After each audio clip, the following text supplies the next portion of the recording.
Welcome, I'm Counselor Jay, and today we're going to talk about the return of the SAT and ACT. Dun dun dun. Now, if you haven't been keeping up to date, a couple days ago, about a week ago, MIT came out with a bombshell news saying that they are going to reinstate the SAT and ACT. And that's caught a lot of people off guard, especially given the last 2 years being lull and the optional and all that terminology being kind of wish-washed around. Let's jump into this and let's see what this means for us. Let's see what this means specifically for juniors, for sophomores, for freshmen, and God forbid the younger ones. We are reinstating the SAT requirement for future cycles. When you read deeper into what they're asking, what you want to take a look at is the reason why. First, let me take a bit about why we have an SAT-ACT requirement in the first place. We have a dedicated research and analysis team that regularly studies our process and decisions. One thing they look at is what we need to predict student success at MIT. You want to be confident an applicant has the academic preparation and non-cognitive skills like resilience, conscientiousness, time management, and so on to do well in our challenging, fast-paced academic environment. In short, our research has shown that in most cases, we cannot reliably predict students will do well at MIT unless we consider standardized test results alongside grades, coursework, and other factors. These findings are statistically robust and stable over time and hold when you control for socioeconomic factors and look across demographic groups, and the math component of the testing turns out to be the most important. I feel like I'm coming at the end of it to say I told you so. I wish I had myself on record, but I believe that the standardized test scores are useful and they're meaningful and you can extract relevant data from it. And that's exactly what MIT is trying to propose or is trying to say. I've heard all kinds of different theories about this, why the SAT, ACT is coming back, particularly for MIT. It has something to do with contract with college boards because there's a certain amount of years that they have to offer the exam or yada, yada, yada. Okay. But at the end of the day, I think that's all hogwash. For me, it's standardized test scores test you on something. Okay. Now, granted, the reason why standardized test scores like the SAT and ACT have been under fire over the last decade or so plus and why it's decided to go optional really has to do with some damning information, the damning correlation that it has when it comes to socioeconomics. Long story short, the more wealthy and the higher upper strata socioeconomically you are, the higher your test score tends to be. And what that does is if you put too much of a weight on test scores, you're indicating that your admissions process is leaning more socioeconomically towards the upper band. To mitigate that, the last 2 years, we had an experiment. We had COVID, which was the perfect excuse, given how, testing centers and whatnot would be kind of put fraught, to decide to try not doing testing. And it turns out that it doesn't work too well. Opting out of the SAT. Reports of the SAT's death have been greatly exaggerated. Many parents and students, misled by test optional rhetoric emanating from undergraduate admissions offices, are considering whether to skip standardized testing entirely. What started as a way to adapt to the emergence of the coronavirus in 2020 and give students more flexibility has now taken off. But should we ask ourselves? We should ask ourselves, at what cost? The MIT recent decision to reinstate its testing mandate serves as a reminder that the tests are important. For most students, it would be a serious mistake to opt out of taking them. In reality, whether mandatory or not, the SAT and ACT continue to play an indispensable role in college admissions. All right, so I've heard this a lot. Hey, Jay, I'm not going to do the SAT this year because it's optional.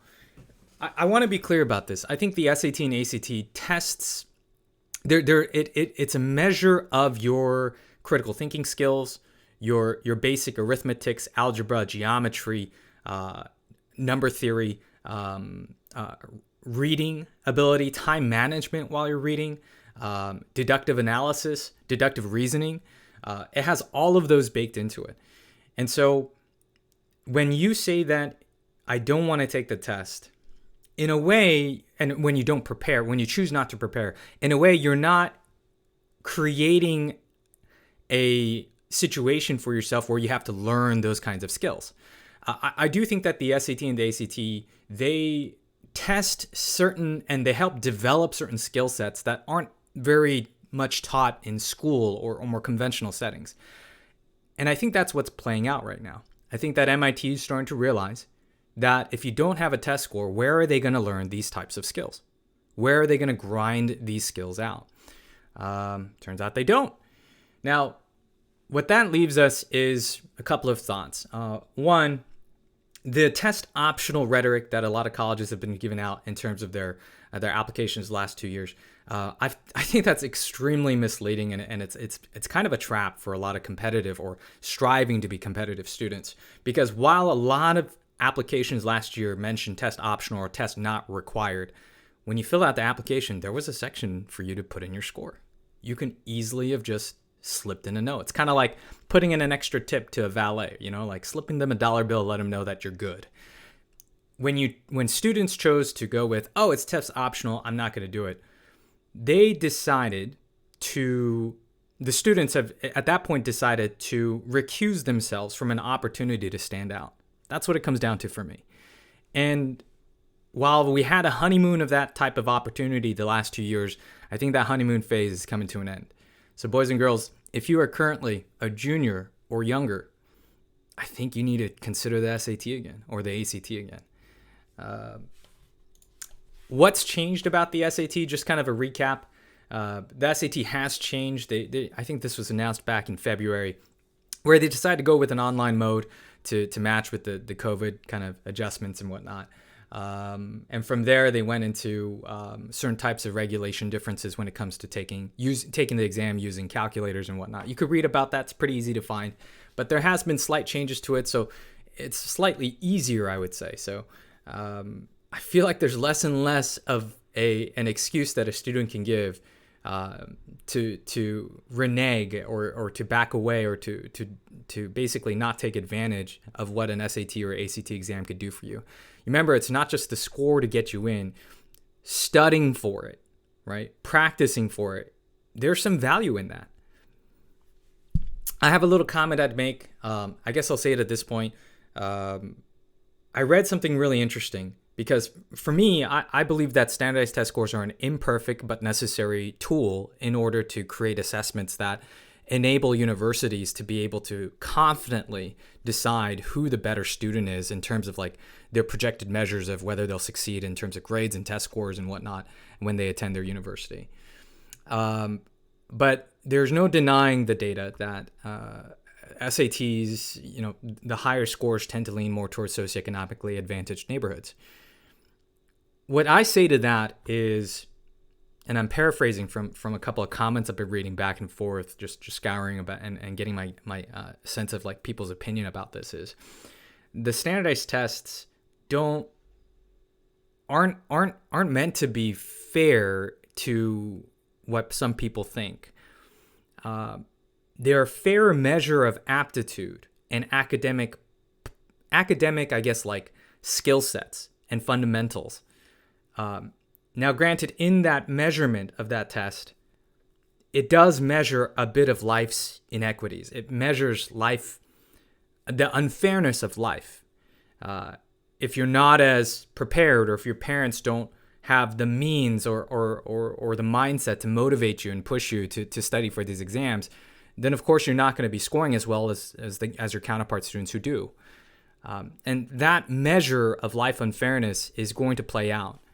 But at the end of the day, if you are a 1,600 or a 1,500 student compared to an 1,100 student, I can clearly tell the difference in terms of your ability to critically read, or your ability to manage or to handle like algebra and geometry problems or higher. So to that effect, students, the SAT got easier, and it's becoming more and more of this kind of gray zone where students are getting mixed signals. In those types of situations, that's what you need to take advantage of. So if you want to be competitive, if you want to even make up for maybe some GPA issues you had your earlier years, your SAT and ACT are still super powerful, super relevant. SAT going digital, changing the landscape. I'm going to skip through that.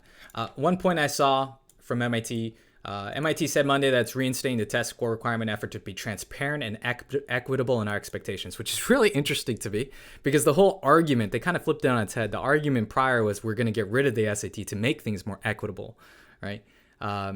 So this is going to be interesting how this plays out. And I'm not saying that MIT is going to therefore make every other college readjust. I think there's going to be a line that's going to be drawn that divides those. And a lot of that, I think, will come down more to admission metrics. One of the metrics to your rank as a university is how many students apply and how many students, what your percentage acceptance chance to those students are.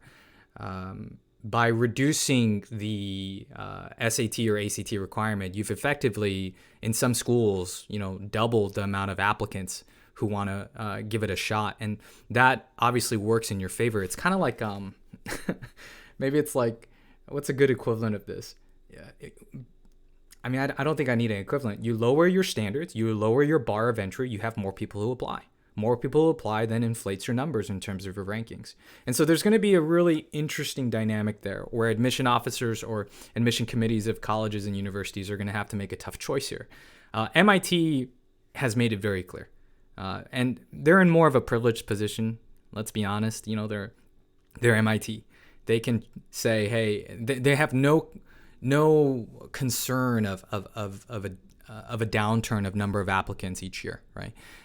Whereas schools that are ranked in the 30s, 40s, and down, if they're playing the ranking game, they may want to continue the policy of going optional to attract more students at the potential cost in the longer term of, I suppose, diminishing the academic rigor level of its students. Yeah. I just wanted to mention that. Our concern is that without the compelling clarity of a requirement, some well-prepared applicants won't take the tests, and we won't have enough information to be confident in their academic readiness when they apply. It said in a statement announcing the change. We believe it will be more equitable if we required all applicants who take the test to disclose their scores. I understand where they're trying to apply the equitability argument here. Let's make it's more fair if all of them are required to show their scores. That's interesting. I think at the end of the day, this is a sign, guys. I think this is a sign saying SAT and ACT are coming back. Maybe in a different form. Right now, it's an easier new online form post-COVID. Maybe UCs will initiate a new process themselves and roll that out in the next coming years. The SAT and ACT may continue to evolve as a result of this as well. But if you are currently a junior or younger, it would be my opinion as your counselor. If I were to be kind of advising you, I would tell you, better safe than sorry. Start working on the SAT, start working on the ACT. Typically, 9th grade to 10th grade summer would be an early start. 10th to 11th would be get started moments.